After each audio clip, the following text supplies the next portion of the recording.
ends. Maybe March 20th. I always like to talk about seasonality, seasons. There's a season for everything. Winter season is when everything is, well, let's go to autumn. Autumn, everything is dying, representing a new beginning. Then what do you notice? It's, well, in China, if you're Chinese, they have the Mid-Autumn Festival, which basically celebrating that, hey, we're gonna slow down for a bit. And then you have winter. Everything's dead, everything is slow, things are cool, right?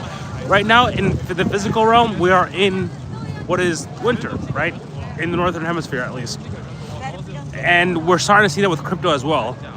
And I like to say thaw, because before things can really get popping, I'm in New York City right now. It was snowing. It's still snowing this week. Been snowing for the past few days.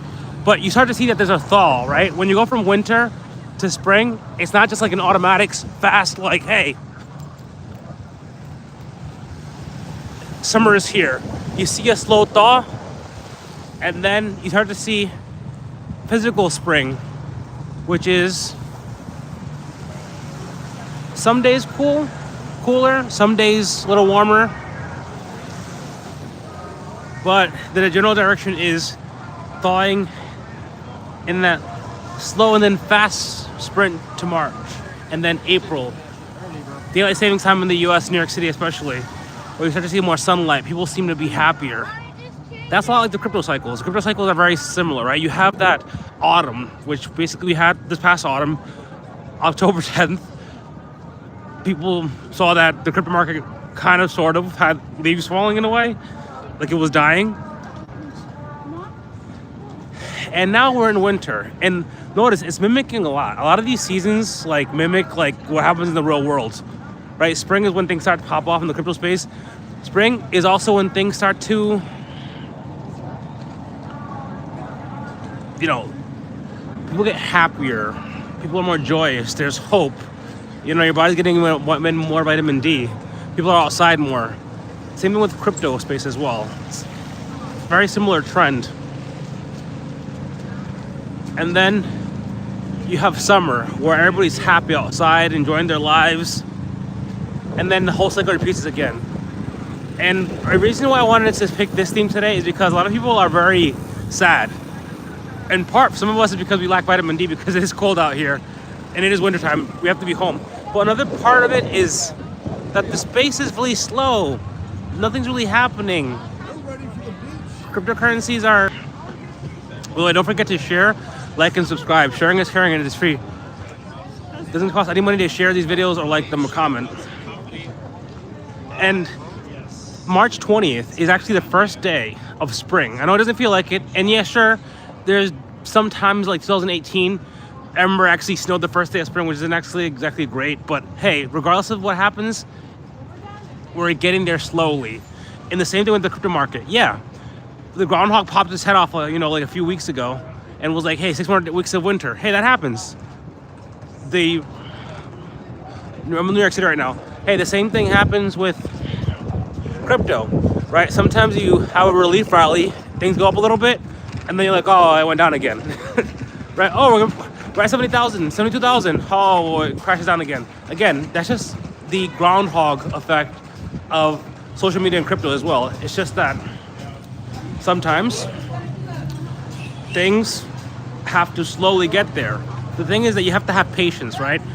In the wintertime, sure, you just gotta suck it up, take it on the chin, enjoy what you can. I'm in New York City, so I'm always enjoying, but enjoy what you can. Go out there, play with the snow, and go touch some grass or some snow, I guess, depending on how you look at it.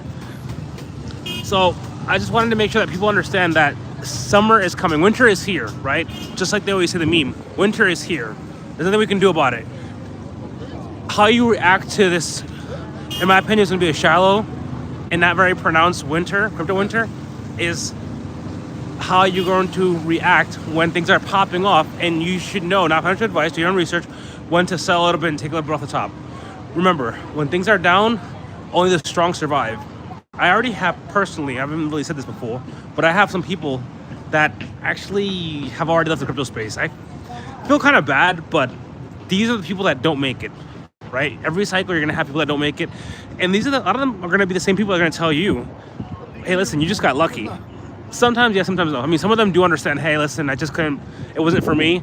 But it's kind of frustrating when you see people living a good life and, you know, they could have been like, hey, you could have been a little bit more patient, or just like listen to some advice. You wish you do your own research, but I take advice from a lot of different people.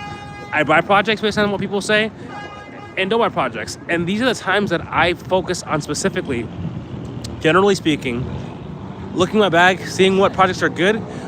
And during the winter phase, what projects are still building, right? You still hear news. I'm not going to say any project in this stream, but you still hear news of projects creating partnerships. I love talking about partnerships in marketing or what sell, not technology, because it's true. Not the best technology doesn't sell. If nobody knows about your technology, nobody's going to buy it. Henceforth, you're not going to have a profit. So always think of times like these, the slow winter months, to when you're not outside playing with snow, touching grass, read up, do some research, look on Twitter, see what projects are still popping off. If you're on crypto Twitter, every day there's positive news.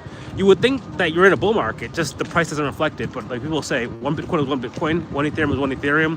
Always think of, I'm just taking those two projects so that blue chip cryptos, always think of crypto in that sense. Don't look at it in dollar terms necessarily if you're looking at it in a long-term play. Look at it as in like one unit is one unit. That keeps your mind in the game, and it reminds you the goal is to acquire as many as possible and not lose them, right? Relax. Right now, even crypto trading, I do crypto trading, even that's not being profitable. You can't get a 2x either way.